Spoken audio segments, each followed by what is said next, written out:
Chers élèves, bonjour.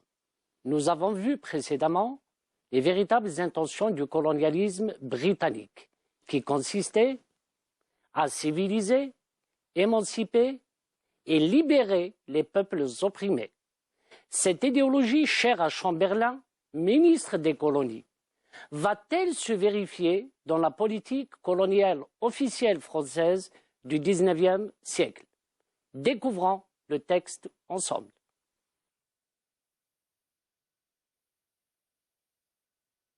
Monsieur Bendine, bonjour. Bonjour, Monsieur Saïzi. Oui. Quelle activité allons-nous proposer pour l'étude du texte aujourd'hui? Alors, pour la séance d'aujourd'hui, nous avons choisi 4 activités. La première activité comporte 4 consignes.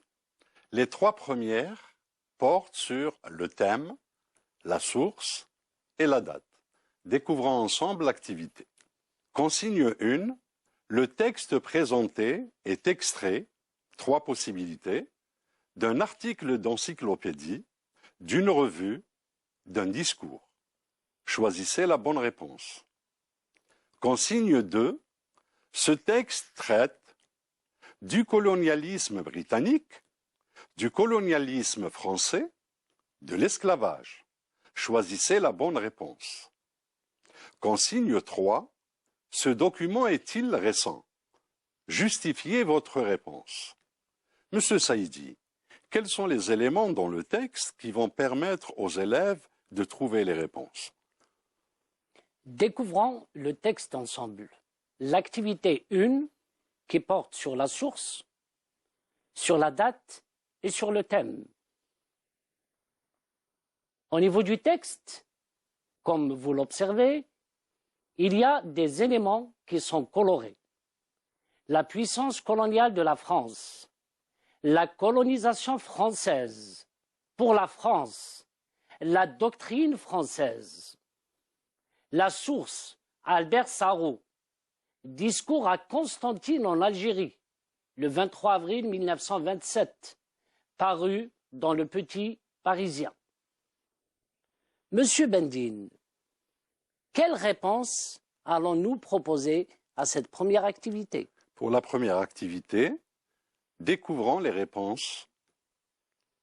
Pour l'activité 1, consigne 1, le texte présenté est extrait d'un discours.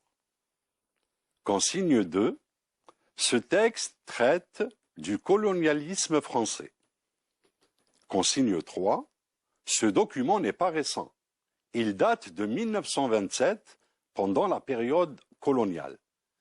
Monsieur Saïdi, quels sont les éléments qui peuvent aider les élèves à faire la synthèse? Effectivement, la première activité est avant tout un moyen de présentation du support avec sa thématique. Découvrons cette présentation. Le texte intitulé « Colonisation et droits de l'homme » est un extrait du discours prononcé à Constantine, en Algérie, le 23 avril 1927 par Albert Sarraut. Il traite du colonialisme français. Monsieur Bendine, quelle est la seconde activité? Alors, la deuxième activité porte sur les pronoms personnels. L'activité est la suivante. Consigne 1. À qui renvoient les pronoms personnels il, elle, utilisés dans le texte? Consigne 2. La colonisation française est synonyme d'œuvre civilisatrice, de création d'humanité, d'une richesse morale et matérielle, d'affranchissement de l'esclavage. Choisissez les bonnes réponses en les justifiant par des énoncés extraits du texte. Monsieur Saïdi, quels sont les éléments qui vont permettre dans le texte d'aider les élèves? La deuxième activité porte sur ce qu'on appelle les substituts grammaticaux, mais aussi sur le champ sémantique. Ça veut dire, on doit s'interroger, est-ce que le colonialisme français a la même portée que le colonialisme britannique? Découvrons ensemble le texte. Les éléments colorés. La colonisation n'est pour la France qu'une opération, une doctrine. Et les éléments qui nous permettent de vérifier la première consigne qui a été posée, c'est la substitution. En effet, le L renvoie à colonisation française. Le L renvoie à doctrine française. Le il renvoie aux colonisateurs. Monsieur Bendine, à qui renvoient ces substituts grammaticaux? Alors, les substituts grammaticaux renvoient dans le texte à des termes. Découvrons ensemble ces termes. Les substituts relevant de la grammaire, il, elle, sont utilisés par l'auteur pour éviter la répétition. Il considère le colonisateur. Il gouverne le colonisateur. Elle est essentiellement une création, la colonisation française. Elle n'est pas simplement un enrichissement, la doctrine française. Il existe deux types de substitution. La substitution lexicale, relevant du vocabulaire, la substitution grammaticale, relevant de la grammaire, pronom personnel, adjectif possessif, adjectif démonstratif, pronom démonstratif et possessif. Monsieur Saïdji, quel est le champ sémantique associé à la colonisation française dans le texte? Le champ sémantique associé à la colonisation française, comme on l'avait annoncé précédemment, c'est on va vérifier à partir du texte, est-ce que la colonisation britannique est la même que la colonisation française? Découvrons ensemble le texte. Les éléments colorés.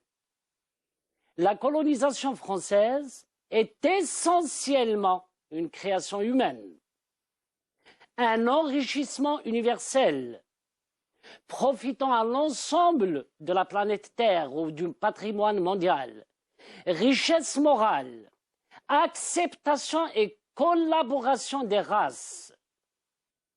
Monsieur Bendine, en quoi consiste la colonisation française? Il s'agit de la conception de l'auteur que nous allons découvrir dans la réponse. Selon l'auteur, la colonisation française a pour mission d'asseoir une civilisation, d'instaurer une œuvre humanitaire tout en favorisant une richesse morale et matérielle du colonisé et du colonisateur.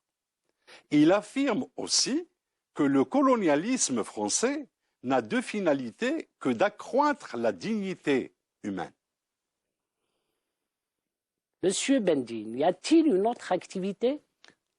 La troisième activité comporte deux tâches, dont la première est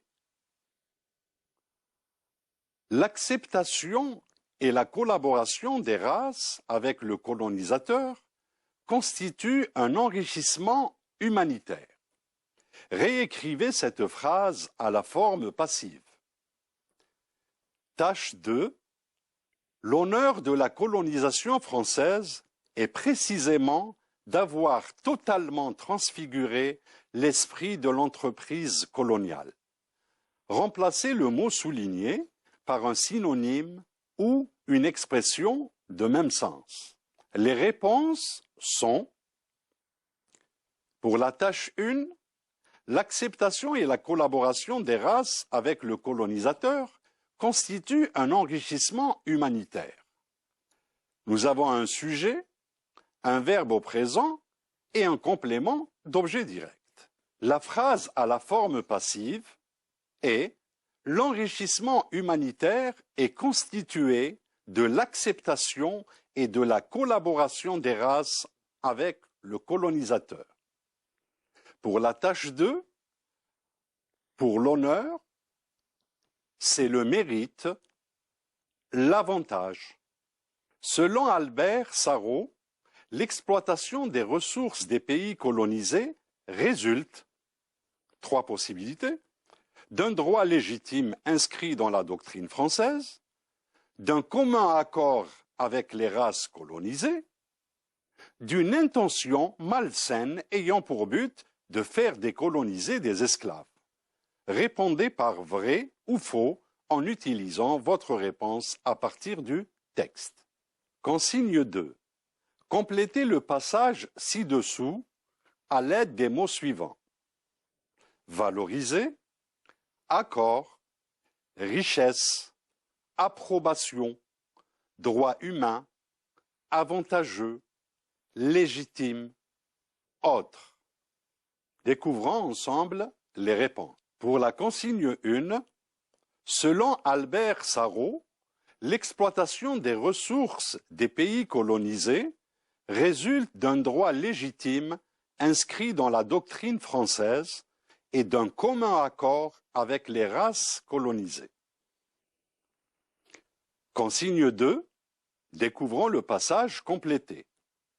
Selon Albert Sarraut, la colonisation française a pour but d'asseoir l'esprit du droit humain.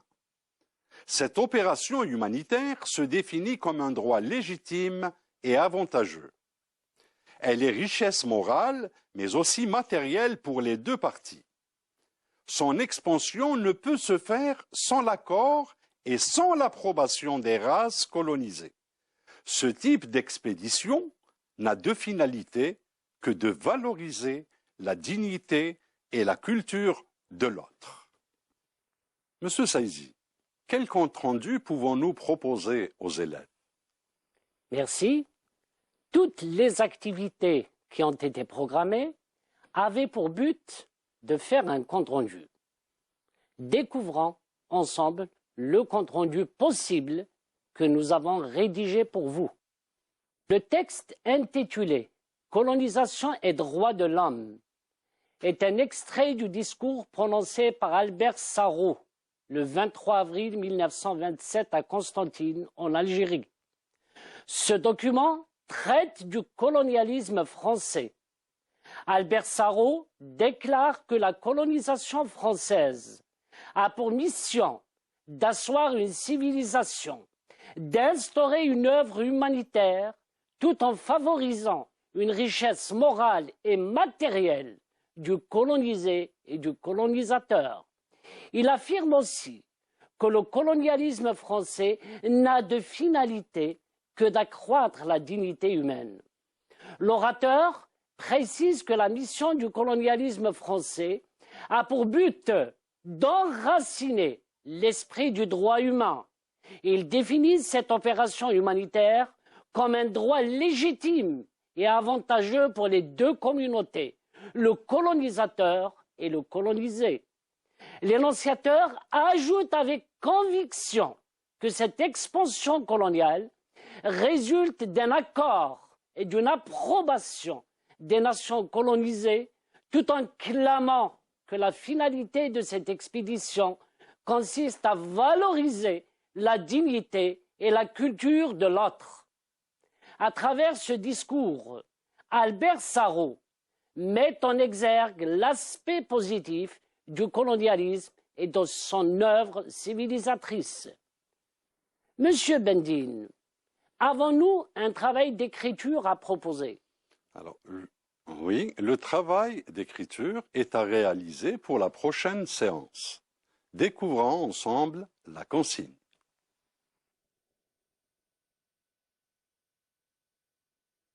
Travail d'écriture.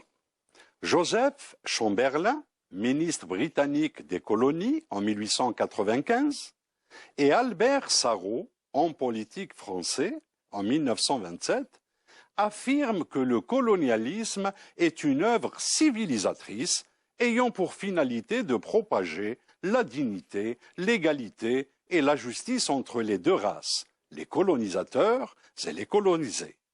Partagez-vous cet avis? Rédigez un compte-rendu critique. Monsieur Saïzi, quels conseils pouvons-nous donner pour la rédaction de ce type d'écrit? Effectivement, l'écrit porte sur la rédaction de ce qu'on peut appeler un compte-rendu critique, c'est-à-dire remettre en cause la citation chère aux deux auteurs occidentaux. La séance prochaine, nous allons voir ensemble comment rédiger une dissertation. Au revoir et à la prochaine séance. Au revoir.